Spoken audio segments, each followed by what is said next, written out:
In 1513, Niccolò Machiavelli sat in exile, stripped of everything he once had, his career destroyed, his reputation shattered, his life hanging by a thread. And in that darkness, he wrote something so disturbing that 500 years later, we're still afraid to speak it out loud. He didn't write about politics. He wrote about human nature, and what he discovered was so dark, so unforgiving, so brutally honest, that most people still refuse to accept it. They call him evil, immoral, a teacher of tyranny. But here's what they don't understand. Machiavelli wasn't teaching tyranny. He was revealing the game that was already being played. The game that everyone plays, whether they admit it or not. The game of power. And tonight we're going to explore the 10 rules he discovered, rules that work, rules that have shaped empires, toppled kingdoms, and built fortunes. Rules that are being used right now, by people you know. This is the Hidden Codex, where ancient wisdom meets modern power. Niccolò Machiavelli, born 1469 in Florence, died 1527. Diplomat, strategist, political philosopher. To most people, he's the author of The Prince, that short, brutal manual on power that shocked Europe. But what most don't know is that The Prince was never meant to be his legacy. It was a job application, a desperate attempt to get back into power, written in weeks, published after his death. His real work, his true masterpiece, was The Discourses. Years of observation, centuries of history analyzed, the patterns of power laid bare. But even there, Machiavelli couldn't say everything. Some truths are too dangerous, too clear, too effective. So he hid them, scattered them, encoded them in his other writings, his letters, his plays. And for 500 years, scholars have been trying to piece them together. Tonight we reveal them. The 10 rules that Machiavelli truly understood. The ones that work. The ones that require no morality, no luck, no divine favor. Just clarity, just ruthlessness, just the willingness to see the world as it actually is. Before we go deeper, I need to tell you something. If you sense there's more to reality than what you've been told, if you're ready to see what most people refuse to see, then subscribe to the Hidden Codex. Turn on notifications. Because what comes next cannot be unlearned. This isn't motivational content. This isn't feel-good philosophy. This is the truth. Raw, unfiltered, uncomfortable. If you're ready for that, hit that subscribe button. Turn on the bell. Join the few who choose to see. Now let's dive in. Rule number 1. Machiavelli called it the law of perceived power. Here's what he discovered. Power is not about what you have. It's about what people believe you have. Most people think power comes from resources, money, connections, physical strength. Machiavelli saw something else. He saw that the most powerful people in history weren't the richest or the strongest. They were the ones who controlled perception, who shaped belief, who made others see them as powerful. Because here's the secret. Once people believe you have power, you actually do. They defer to you. They obey you. They give you real power because they think you already have it. Machiavelli wrote in The Prince, "Men judge generally more by the eye than by the hand, for everyone can see and few can feel." Translation: everyone sees the surface. Few understand the reality beneath. So if you control what people see, you control what they believe. And if you control what they believe, you control them. This is why Machiavelli said a prince must be a great pretender. Not because lying is good, but because perception is everything. Look at modern business. The startup that projects success before it has revenue. The executive who walks into every room like they own it. The person who dresses, speaks, and carries themselves as if they've already won. Are they faking it? Maybe. But it doesn't matter. Because once people believe they're powerful, opportunities flow to them. Investors call, partnerships form, doors open. And suddenly, the pretense becomes reality. That's the law of perceived power. Most people wait to feel powerful before they act powerful. Machiavelli understood, you must act powerful to become powerful. The perception creates the reality. Rule number 2, the principle of strategic fear. Machiavelli's most famous line, "It is better to be feared than loved if you cannot be both." But here's what everyone gets wrong about that statement. Machiavelli wasn't advocating cruelty. He wasn't saying be a tyrant. He wasn't teaching oppression. He was teaching survival. Because Machiavelli observed something dark about human nature. Love is conditional. Fear is not. People love you when it benefits them, when you make them feel good, when you give them what they want. But the moment that stops, love evaporates. Fear, on the other hand, is constant, reliable. It doesn't depend on your continued performance. Machiavelli wrote, "Love is preserved by the link of obligation, which owing to the baseness of men is broken at every opportunity for their advantage. But fear preserves you by a dread of punishment, which never fails." Read that again. Owing to the baseness of men. Machiavelli wasn't being cynical, he was being observational. He spent years watching people betray those they claimed to love, for money, for status, for survival. But he rarely saw people betray those they feared. Now here's the key. Strategic fear is not about being cruel, it's about being formidable. It's about making it clear that crossing you has consequences, real consequences. Not through threats, not through violence, but through demonstrated follow-through. When you say something will happen, it happens. When you draw a line, that line is never crossed. When you make a promise or a warning, you keep it. Every single time. That's strategic fear, and it's more powerful than any affection. In modern terms, the boss everyone loves but doesn't respect will be walked over. The boss everyone respects, even if they don't love, will be obeyed. The friend who's always nice but never stands their ground will be taken advantage of. The friend who's kind but has clear boundaries will be valued. Machiavelli knew, you don't need people to like you. You need them to respect what you're capable of. That's power. Rule number 3, the law of ruthless decisiveness. Machiavelli observed something about leaders throughout history. The ones who hesitated died. Not metaphorically, literally. Indecision in moments of crisis is lethal, not just to your position but to your life. He wrote about Cesare Borgia, one of the most effective rulers he'd ever witnessed. Borgia made decisions quickly, brutally, without hesitation. When a city rebelled, he crushed it immediately. When an advisor betrayed him, that advisor disappeared within hours. When an opportunity arose, Borgia seized it before anyone else even noticed it was there. And Machiavelli watched in awe. Not because Borgia was good, but because he was effective. Here's what Machiavelli understood. In any situation, there are multiple options. Some good, some bad, but all of them better than inaction. Because while you're weighing options, your enemies are moving, your competitors are acting, the situation is evolving. And by the time you decide, it's too late. Machiavelli wrote, "The prince who is not wise himself cannot be wisely advised. But if he relies on one advisor alone, that advisor will soon control him." Translation: if you can't make decisions yourself, someone else will make them for you. And once that happens, you're not the leader anymore, you're the puppet. In modern life, the person who endlessly researches before acting loses to the person who acts, learns, and adjusts. The entrepreneur who waits for the perfect plan loses to the one who launches imperfectly and iterates. The individual who hesitates in confrontation loses to the one who speaks immediately. Machiavelli's rule: decide fast, act decisively, correct as you go. Indecision is not caution, it's cowardice disguised as wisdom, and it will destroy you. Now this is where it gets darker. Rule number 4, the principle of controlled violence. Stay with me, because this is where most people stop listening. Machiavelli wrote something that still disturbs people today. It is better to act and repent than not to act and regret. He was talking about force, about the use of power to eliminate threats. But here's what he actually meant, and why it matters even if you're not a Renaissance prince. Machiavelli observed that leaders who were too merciful often ended up creating more suffering than those who acted decisively. Why? Because mercy to your enemies is cruelty to your allies. Let me explain. Imagine you're leading an organization.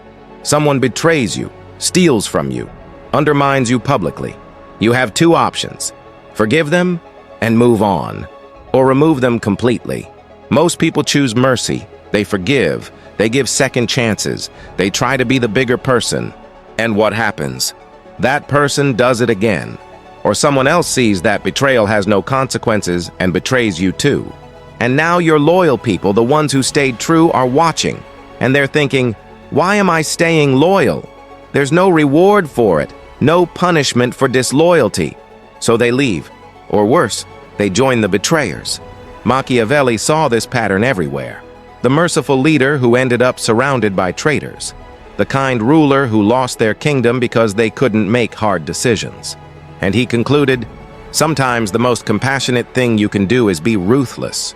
Not out of cruelty, but out of clarity. When you remove a threat completely, swiftly, decisively, you send a message. Loyalty matters. Betrayal has consequences. And everyone else falls in line. Not out of fear of cruelty, but out of respect for order. Machiavelli wrote in The Prince, upon seizing a state, the conqueror should examine all the offenses necessary for him to commit, and do them all at once. Then he should reassure the people and win them over by benefits. Do all the hard things at once. Get it over with. Then move forward. Don't drag it out. Don't be cruel slowly. That's torture. Be decisive. Be final. Be done with it. In modern terms, if you need to fire someone, do it cleanly and quickly. Don't make them suffer through a slow decline. If you need to end a relationship, end it completely. Don't let it die slowly. If you need to cut ties with someone toxic, cut them.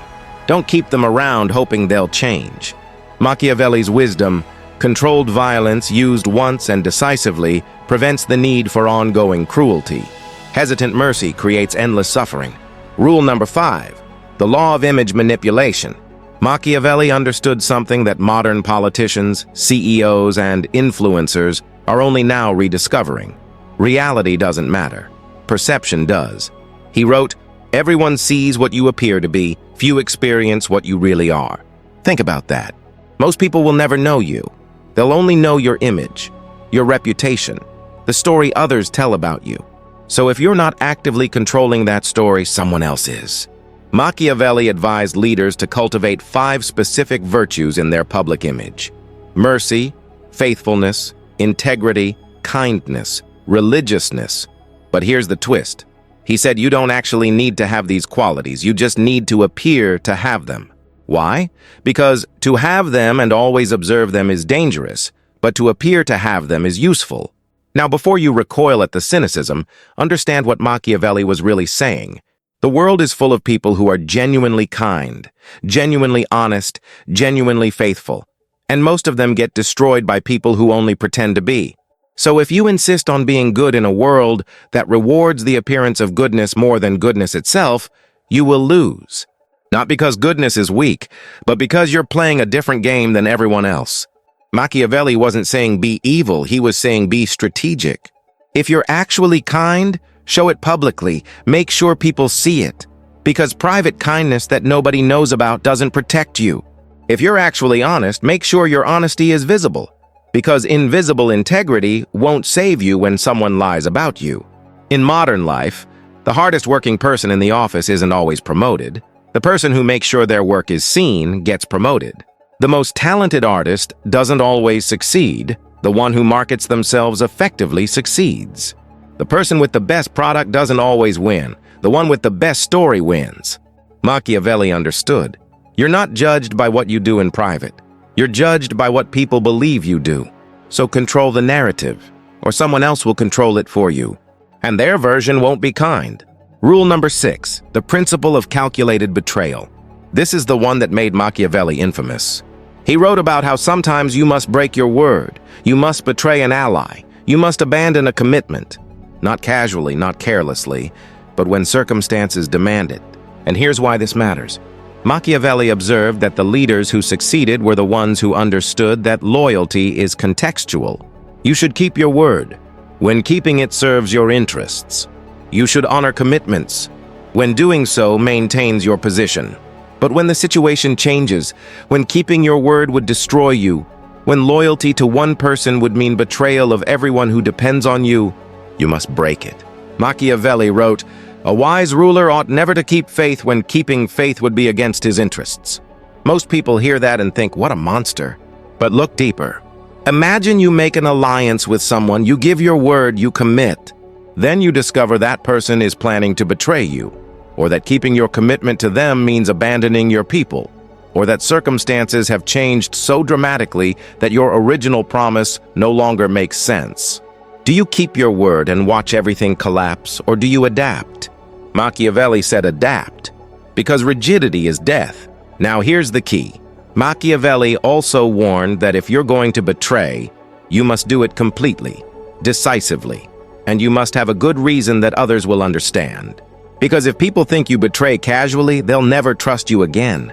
But if they see you had no choice, if they understand the circumstances, they'll accept it. In modern terms, the employee who stays at a dying company out of misplaced loyalty goes down with the ship. The business partner who honors a bad contract when circumstances have changed loses everything. The person who keeps toxic people around because they promise to be friends forever sacrifices their own well-being for a promise that no longer serves anyone. Machiavelli's wisdom. Loyalty is a tool, not a religion. Use it strategically. And when you must break it, do so for reasons so clear that even your enemies understand. That's not betrayal. That's survival. Rule number 7, the law of strategic generosity. Now here's where Machiavelli surprises people. He wasn't always advocating ruthlessness. He also understood the power of giving, but not the way most people think. Machiavelli observed that generous leaders often went broke and became hated, while stingy leaders stayed wealthy and were loved. How is that possible? Because here's what happens. The leader who's constantly giving has to constantly take. They tax heavily. They demand tributes. They drain their people. And eventually, people hate them. Not because they're not generous, but because their generosity is funded by taking from everyone else. But the leader who's careful with resources, who gives rarely but strategically, creates something more powerful: anticipation. When they do give, it means something. It's noticed. It's remembered. Machiavelli wrote, "Spend little, and when you do spend, spend conspicuously." In other words, don't be generous all the time. Be generous at key moments, when it will be remembered, when it will create maximum impact. Give one person a huge gift rather than 100 people small ones, because the 100 will forget, but the one will tell everyone.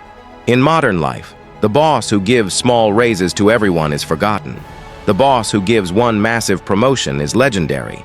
The person who buys everyone cheap gifts is unremarkable.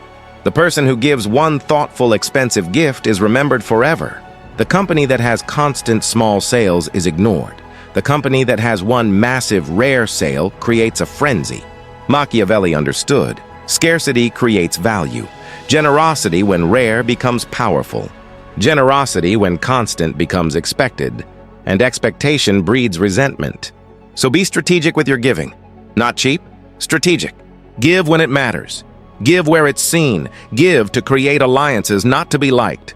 That's power. Rule number 8, the principle of adaptable morality. Machiavelli wrote something that still shocks people.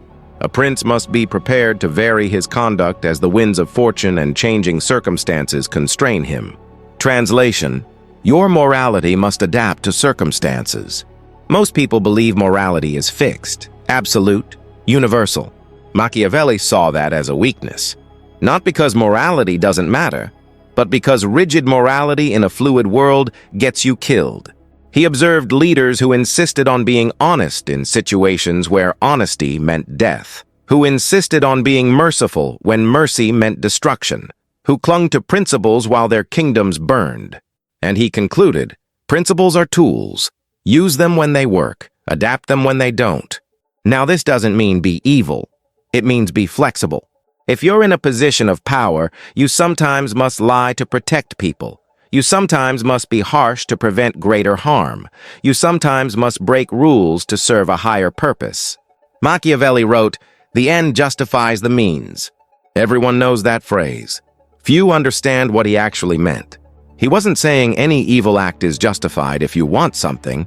He was saying, if your goal is to protect your people, preserve order, and maintain stability, then you sometimes must do things that, in isolation, seem wrong. But in context, they're necessary. A parent lies to protect their child's innocence. A doctor causes pain to heal a patient. A leader makes hard decisions that hurt individuals to save the collective. That's adaptable morality. In modern life, the entrepreneur who bends rules to keep their company alive and their employees paid. The person who tells a hard truth that hurts someone's feelings because the alternative is letting them live in delusion. The leader who makes an unpopular decision because it's the right decision, even if people hate them for it. Machiavelli's wisdom. Don't be a slave to principles. Principles serve you, not the other way around. When circumstances change, your approach must change. Rigidity is weakness. Adaptability is strength. Rule number 9, the law of creating dependency. Machiavelli observed something about power dynamics. The most secure position is when others need you more than you need them. Not want you, need you. Because want is optional, need is not. He studied leaders who made themselves indispensable, who controlled resources others depended on, who possessed skills no one else had. And he noticed these people were never betrayed, never abandoned, never replaced. Why? Because removing them would hurt the person doing the removing. Machiavelli wrote about how a prince should ensure that his citizens always need the state, that they cannot function without his governance. Now, in a modern context, this applies everywhere. The employee who has knowledge no one else has cannot be fired. The business that solves a problem no competitor can solve cannot be replaced. The person who provides value that's truly unique cannot be abandoned. But here's the key. You must make yourself needed, not just liked. Liked is fragile, needed is permanent. So how do you create dependency? You control something essential. You provide something irreplaceable. You build your position so deeply into the system that removing you would break the system. In modern terms, the freelancer who becomes so integrated into a client's operations that replacing them would cost more than keeping them. The employee who automates processes, builds systems, and creates value in ways that would take years to replicate. The friend who provides emotional support, practical help, and loyalty in a way that makes them irreplaceable. Machiavelli's wisdom. Don't just be good at what you do. Be the only one who can do it. Or at least be so good that replacing you isn't worth the cost. That's security. That's power. That's permanence. Rule number 10. The principle of controlled isolation. This is Machiavelli's most subtle teaching, and perhaps his most important. He observed that leaders who surrounded themselves with yes-men died. Leaders who surrounded themselves with strong advisors were overthrown by those advisors. So what's the solution? Controlled isolation. Machiavelli wrote, "The first method for estimating the intelligence of a ruler is to look at the men he has around him." But then he added, "And keep them close enough to use, but far enough that they can never threaten you." This is the balance of power. You need people, you need advice, you need perspectives beyond your own, but you must never need them so much that they control you. Machiavelli advised, listen to counsel, but make decisions alone. Gather information from many sources, but trust none completely. Use people's skills, but never let them become irreplaceable. Because here's what happens when you depend too much on others. They gain leverage over you, they know it, and eventually, they use it. The trusted advisor who becomes the power behind the throne. The indispensable employee who demands more and more. The friend who knows too much and uses it against you. Machiavelli saw this everywhere. So he advised leaders to maintain strategic distance, to never reveal everything, to keep counsel separated so no one person had the full picture. In modern terms, the CEO who has multiple advisors who don't talk to each other gets diverse perspectives without creating factions. The person who has friends in different circles maintains social options and never becomes trapped in one group's dynamics. The business owner who cross-trains employees ensures no one person can hold the company hostage. Machiavelli's final wisdom: need people, use people, value people, but never ever depend on them completely. Because the moment you do, they own you. And once they own you, you're no longer the one in power. You're the puppet, and they're pulling the strings. Now let's bring this all together. Machiavelli spent years in exile, stripped of power, watching from the outside. And in that position, he saw something that those inside the game couldn't see. He saw the patterns, the mechanics, the truth beneath the surface. He saw that power doesn't go to the good. It doesn't go to the deserving. It doesn't go to those who play by the rules. It goes to those who understand the rules and then use them. These 10 principles, these rules, they're not about being evil. They're about being effective. They're about seeing reality clearly, without moral filters, without wishful thinking. Because here's what Machiavelli understood that most people refuse to accept. The world is not fair. It's not just. It doesn't reward virtue or punish vice consistently. It rewards effectiveness, strategy, clear-eyed assessment of reality. And if you insist on playing by rules that don't exist, if you cling to beliefs about how the world should work instead of how it actually works, you will lose. Not because you're bad, but because you're naive. Machiavelli wrote in his final years, "I prefer to go to hell by pursuing the truth than to go to paradise by cherishing illusions." He chose truth over comfort, reality over fantasy. And what he found was dark, uncomfortable, unsettling. But it was true. These 10 rules work, not because they're good, but because they're aligned with how humans actually behave, how power actually functions, how the world actually operates. So the question now is, what will you do with this knowledge? Will you pretend the world is fair and hope for the best, or will you see it clearly and act accordingly? Will you cling to principles that don't serve you, or will you adapt them to reality? Will you wait for power to be given to you, or will you take it? Machiavelli can't answer that for you, neither can I. But I can tell you this, 500 years later, these rules still work. They're being used right now, by people you know, in ways you don't see. The only question is whether you'll use them too, or whether you'll keep pretending they don't exist. Most people pretend, but you're still here, so maybe you're different. If this opened your eyes to something hidden, if you want more of this ancient wisdom that actually works, hidden teachings from history's greatest minds, then hit that subscribe button, turn on the bell. Because here at the Hidden Codex, we don't stop at the surface. We go deeper, into the shadows, into the silence, into the truth they tried to bury. Next time, we'll explore something even darker, the occult teachings of Carl Jung, what he found in the depths of the unconscious, and why it terrified him. You don't want to miss that. Until then, stay awake, stay clear, and remember, the game is always being played. The only question is whether you're playing it consciously or being played.